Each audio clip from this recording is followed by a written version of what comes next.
कुछ लोग ये भी कहते हैं, बाबा साहब आम्बेडकर का नाम लेकर ये बात कहते हैं कि बाबा साहब आम्बेडकर ये जो विजय दिन विजय स्तंभ के पास वो आए थे, उन्होंने उस समय भाषण दिया था और भाषण में उन्होंने कहा था कि ये कोई गौरव की बात नहीं है कि हमने अंग्रेजों का साथ दिया था। मगर मैं आप लोगों को ये बताना चाहता हूं कि रायनाक और सिद्धनाक को, जो हमारे योद्धा थे, उसको अंग्रेज जो कमांडर था उसने कहा था कि उनके पास 30,000 लोगों की फौज है, सरेंडर कर लेते। अंग्रेज जो कमांडर था उसने हमारे 500 लोगों को कहा कि उनके पास बहुत ज्यादा फौज है और हम लोग निश्चित रूप से हारने वाले हैं, तो हम ऐसा करते, सरेंडर कर लेते। तो जो रायनाक सिद्धनाक थे, क्योंकि उनके तो जीवन का लक्ष्य था, उनको केवल शौर्य दिखाना नहीं था, उनको केवल लड़ाई नहीं लड़ना था, उनके सामने तो एक लक्ष्य था कि पेशवा ब्राह्मणों की पेशवाई को खत्म करना है। तो 500 लोगों ने और उनके योद्धाओं ने उनको कहा कि मरेंगे मगर यहां से वापस नहीं जाएगी, लड़ाई होगी। और केवल 500 में से 49 लोग मरे और रायनाक और सिद्धनाक जो योद्धा हैं उस लड़ाई में थे। है ऐसा मालूम हुआ पेशवाओं के फौज को, तो 2000 फौज उनका नाम सुनकर भाग गई। रिकॉर्डेड बातें बता रहा हूं। जो 30,000 फौज थी उसमें से 2000 जो फौज है वो रायनाक और सिद्धनाक वहां है। तो उन्होंने सोचा फिर तो मरना तय है तो अपन आप मरना तय है।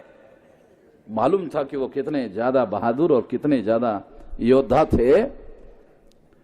जैसे सिखों के इतिहास में नलुआ का रेफरेंस आता है, हरि सिंह नलुआ का रेफरेंस आता है। गब्बर सिंह जो एक फिल्म बनी थी उसमें तो केवल डायलॉग है कि दूर दूर जो है माए कहती है कि चुप हो जा नहीं तो गब्बर सिंह आ जाए। तो डायलॉग था, ये तो केवल डायलॉग था, सच्चाई नहीं थी। सच्चाई तो रायनाक और सिद्धनाक की थी कि ये आएंगे तो फिर तो मरना तय है। उसी तरह से हरि सिंह नलुआ, सिखों के इतिहास में हरि सिंह नलुआ का नाम है और वो नाम भी कि वो वहां योद्धा है, सेनापति है। अगर उसका नाम वहां जुड़ जाता था तो लोग जो है उनको मालूम हो जाता अभी इसमें जीतना संभव नहीं है, अब वही जीतेगा। उसका इतिहास था।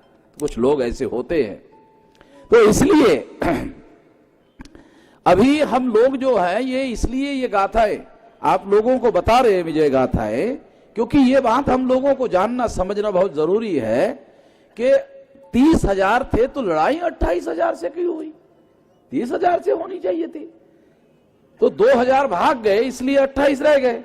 तो 28 के साथ लड़ाई हुई और उसमें केवल 49 लोग मारे गए, हमारे शहीद हो गए और बाकी उन लोगों को उन्होंने परास्त किया। तो ब्राह्मण उस समय पेशवा जो है नातू नाम का पेशवा था। तो वहां उसको खबर मिली, पूना में 22 किलोमीटर दूर शनिवारवाड़ा में खबर मिली उसको कि हम लोग हार गए हैं और अंग्रेज जो है ये 500 लोगों की बहुजनों की फौज लेके आ रहा है। 500 ऐसी उसको खबर मिली। तो उसने ये लोग पहुंचने के पहले ही उनका भगवा झंडा नीचे उतारा और अंग्रेजों का यूनियन जैक अपने हाथों से भड़का दिया। अंग्रेज आए ही नहीं था उसके पहले ही भड़का दिया। तो ब्राह्मण जो है मौसम विज्ञानी भी होते हैं कि अब मौसम जो है पेशवाओं का नहीं है, अब अंग्रेजों का मौसम आ गया है। तो वो उसके पहले ही झंडा उन्होंने अंग्रेजों का फड़का दिया। तो ये जो बातें हैं ये बातें हम लोगों को प्रेरणा के लिए, क्योंकि मनोबल को ऊंचा उठाने के लिए प्रेरणाएं बहुत ज्यादा जरूरी होती है। केवल शारीरिक शक्ति से आदमी नहीं लड़ सकता, प्रेरणा होनी चाहिए। और वो प्रेरणाएं जो है प्रेरक गाथाओं से, प्रेरक कथाओं से, प्रेरक इतिहास से मिलती है, वो बात हम लोगों को समझने की आवश्यकता होती है। तो इसलिए ये बातें मैं आप लोगों को बता रहा हूं।